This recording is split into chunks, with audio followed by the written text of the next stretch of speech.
ಇವತ್ತು ಇಂಟರ್ನೆಟ್ಟಲ್ಲಿ ನಾವು ಎಲ್ಲಿ ನೋಡಿದ್ರೂ ಕೂಡ ಲೈಕ್ ಇನ್ಸ್ಟಾಗ್ರಾಮ್ ರೀಲ್ಸಿಂದ ಯೂಟ್ಯೂಬ್ ಶಾರ್ಟ್ಸ್ವರೆಗೂ ನಮಗೆ ಈ ಪೆಂಗ್ವಿನ್ ಕ್ಲಿಪ್ ಅನ್ನೋದು ನಮಗೆ ಕಾಣ್ತಾ ಇದೆ. ಸೊ ಎಲ್ಲರ ಮೈಂಡಲ್ಲೂ ತುಂಬ ಕ್ವಶನ್ಸು ರೈಸ್ ಆಗ್ತಿದೆ.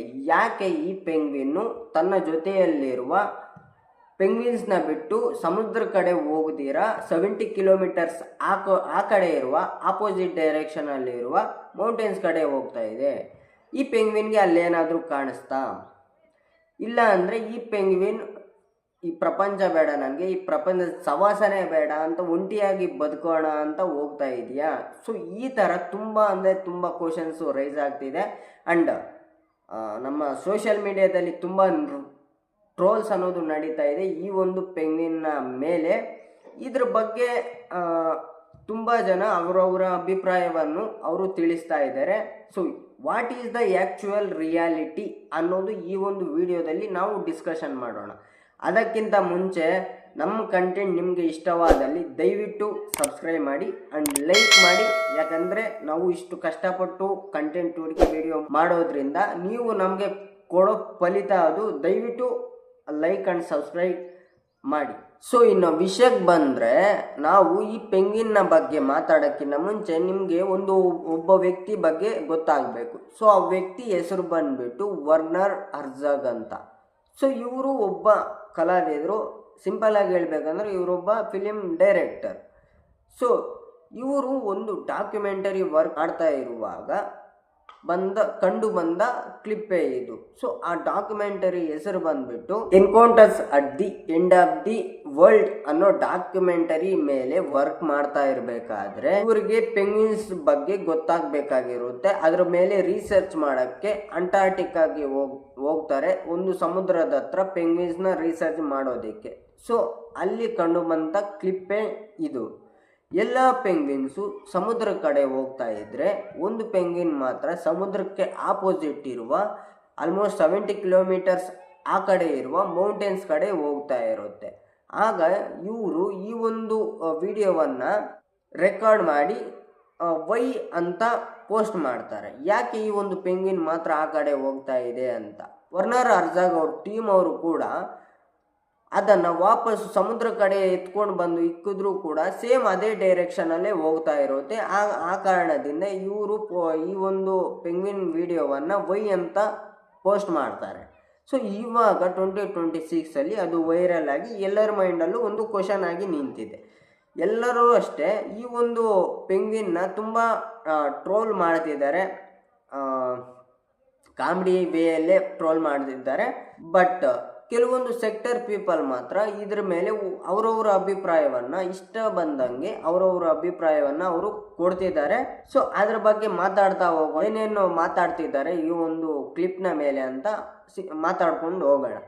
ಕೆಲವೊಂದು ಸೆಕ್ಟರ್ ಪೀಪಲ್ಲು ಇದ್ರ ಮೇಲೆ ಇದು ತುಂಬ ಮೋಟಿವೇಶನ್ ಆಗಿದೆ. ಯಾಕಂದರೆ ಎಲ್ಲ ಪೆಂಗ್ವಿನ್ಸ್ ಒಂದು ಕಡೆ ಹೋಗ್ತಾ ಇದ್ದರೆ ಈ ಒಂದು ಪೆಂಗ್ವಿನ್ ಮಾತ್ರ ತನ್ನ ಗುರಿಯನ್ನು ಇಟ್ಟುಕೊಂಡು ತನ್ನ ಗೋಲ್ ಕಡೆ ತನ್ನ ಪಯಣವನ್ನು ಸಾಗಿಸುತ್ತಿದೆ. ಇಂಡಿವಿಜುವಲ್ ಆಗಿ ನಮ್ಮ ಮನುಷ್ಯರಲ್ಲಿ ಕೂಡ ಈ ಒಂದು ಇಂಡಿವಿಜುವಾಲಿಟಿ ಇರಬೇಕು. ಆಗ ನಾವು ಚೆನ್ನಾಗಿ ಬದುಕೋದಕ್ಕೆ ಆಗುತ್ತೆ. ಅವರವ್ರ ಗೋಲ್ಗೋಸ್ಕರ ಅವರು ಹೋರಾಡಬೇಕು ಅಂತ ಹೇಳ್ತಿದ್ದಾರೆ ಒಂದು ಸೆಕ್ಟರ್ ಪೀಪಲ್. ಇನ್ನೊಂದು ಸೆಕ್ಟರ್ ಪೀಪಲ್ ಏನು ಹೇಳ್ತಿದ್ದಾರಪ್ಪ ಅಂದರೆ, ಡಿಪ್ರೆಷನ್ ಇಲ್ಲಿದೆ, ಇದಕ್ಕೆ ಏನು ಮಾಡಬೇಕು ಅಂತ ಅರ್ಥನೇ ಆಗದಿರ ಇದು ಆ ಕಡೆ ಹೋಗೋಕ್ಕೋಗಿ ಆ ಕಡೆ ಹೋಗ್ತಿದೆ ಅಂತ. ಇನ್ನು ಕೆಲವೊಂದು ಪೀಪಲ್ ಈ ಪೆಂಗ್ವಿನ್ಗೆ ಡಿಸ್ಟ್ರಾಕ್ಷನ್ ಆಗಿಬಿಟ್ಟು ಜೀವನ ಮೇಲೆ ಅಸಹ್ಯ ಬಂದು ಈ ಪ್ರಪಂಚನೇ ಬೇಡ ನನಗೆ, ಇವು ಯಾರು ಬೇಡ, ನಾನು ಒಂಟಿಯಾಗಿ ಬದುಕೋಣ ಅಂತ ಹೇಳ್ತಿದ್ದಾರೆ. ಯಾಕಂದರೆ ಈ ಪೆಂಗ್ವಿನ್ನು ಆ ಮೌಂಟೇನ್ಸ್ ಕಡೆ ಹೋದರೆ ಸರ್ವೈವ್ ಆಗೋದಕ್ಕೆ 100% ಚಾನ್ಸಸ್ ಇಲ್ಲ. ಯಾಕಂದರೆ ಅಲ್ಲಿ ಅದಕ್ಕೆ ಆಹಾರ ಅನ್ನೋದು ಸಿಗೋದಿಲ್ಲ. ಆಲ್ಮೋಸ್ಟ್ 70 ಕಿಲೋಮೀಟರ್ಸ್ ಹೋಗ್ಬೇಕಂದ್ರೆ ಅದು ತುಂಬ ಸುಸ್ತಾಗಿ ಅಲ್ಲೇ ಮರಣ ಅನ್ನೋದು ಹೊಂದುತ್ತೆ. ಸೊ ಅದ್ರ ಗೊತ್ತಿದ್ರೂ ಕೂಡ ಹೋಗ್ತಿದೆ, ಈ ಪ್ರಪಂಚನೇ ಬೇಡ ಅಂತ ಹೋಗ್ತಾ ಇದೆ ಇದು ಅಂತ ಇನ್ನು ಕೆಲವೊಂದು ಸೆಕ್ಟರ್ ಪೀಪಲ್ಲು ನಮಗೆ ಇಲ್ಲಿ ಹೇಳ್ತಿದ್ದಾರೆ. ಇನ್ನು ನಾವು ಆ್ಯಕ್ಚುಯಲ್ ರಿಯಾಲಿಟಿ ಮಾತಾಡೋಕ್ಕೆ ಬಂದರೆ, ಸೊ ಏನು ಅಂತ ನಾನು ನಿಮಗೆ ಹೇಳ್ತೀನಿ. ನಮ್ಮ ಮನುಷ್ಯರಾಗೆ ಕೂಡ ಪೆಂಗ್ವಿನ್ಸ್ಗೂ ಕೂಡ ಮೆದುಳು ಅನ್ನೋದು ಇರುತ್ತೆ ಅಲ್ವಾ, ಇರುತ್ತೆ. ಆ ಮೆದುಳಿಗೆ ತೊಂದರೆಯಾಗಿ ಇದು ತನ್ನ ಮೈಂಡನ್ನು ಲಾಸ್ ಮಾಡ್ಕೊಂಡಿರ್ಬೋದು, ಐ ಮೀನ್ ಸ್ವಲ್ಪ ಮೆಂಟಲ್ ಆಗಿರ್ಬೋದು. ಸೊ ಅದಕ್ಕೋಸ್ಕರ ಇದು ಈ ಥರ ಮಾಡ್ತಾ ಇದೆ. ಸೊ ಕೆಲವೊಂದು ಸೈಂಟಿಸ್ಟ್ ಏನು ಹೇಳ್ತಿದ್ದಾರಪ್ಪ ಅಂದರೆ ಡೈಸೋರಿಯೆಂಟೇಷನ್, ದಾರಿ ತಪ್ಪುವುದು. ಸೊ ಈ ಒಂದು ವ್ಯಾಧಿ ಇರೋದ್ರಿಂದ ಇದಕ್ಕೆ ದಾರಿ ತಪ್ಪಿಕೊಂಡು ಈ ಕಡೆ ಹೋಗಿ ಆ ಕಡೆ ಹೋಗಿದೆ. ಯಾಕಂದರೆ ಇದಕ್ಕೆ ಸಮುದ್ರ ನೋಡಿದ್ರೆ ಮೌಂಟೇನ್ಸ್ ನೋಡಿದ್ರೆ ಸಮುದ್ರದ ಥರ ಕಾಣ್ತಾ ಇರ್ಬೋದು. ಇದಕ್ಕೆ ಜಿ ಪಿ ಎಸ್ ಏನೋ ಇರುತ್ತಂತೆ ಅವುಗಳಿಗೆ, ಆ ಒಂದು GPS ಕೆಲಸ ಮಾಡದೇ ಇರಬಹುದು. ಸೊ ಅದಕ್ಕಾಗಿ ಇದಕ್ಕೆ ಉಲ್ಟಾ ಥರ ಕಾಣಿಸಿದೆ. ಅದಕ್ಕೋಸ್ಕರ ಇದು ಈ ಕಡೆ ಹೋಗ್ಬಿಟ್ಟು ಆ ಕಡೆ ಹೋಗಿದೆ ಅಂತ ನಮ್ಮ ಸೈಂಟಿಸ್ಟ್ ಹೇಳ್ತಿದ್ದಾರೆ. ಆ್ಯಂಡ್ ಈ ಡಾಕ್ಯುಮೆಂಟರಿ ತೆಗೆದವರು ಕೂಡ ಇದನ್ನೇ ಹೇಳ್ತಿರೋದು. ಸೊ ಇಲ್ಲಿ ನಾನು ನಿಮಗೆ ಒಂದು ಒಳ್ಳೆ ಸ್ಟೋರಿ ಹೇಳ್ತೀನಿ. ಅದು ಏನಂದರೆ, ಜಪಾನಿನ ಮೃಗಾಲಯ ಒಂದರಲ್ಲಿ ಈ ಪೆಂಗ್ವಿನ್ ಅಲ್ಲ, ಬೇರೆ ಪೆಂಗ್ವಿನ್ನು ಯಾವುದೋ ಒಂದು ಪ್ರಮಾದದಲ್ಲಿ ಪೆಂಗ್ವಿನ್ನ ಒಬ್ಬ ಮೀನುಗಾರನು ಕಾಪಾಡಿರ್ತಾನೆ.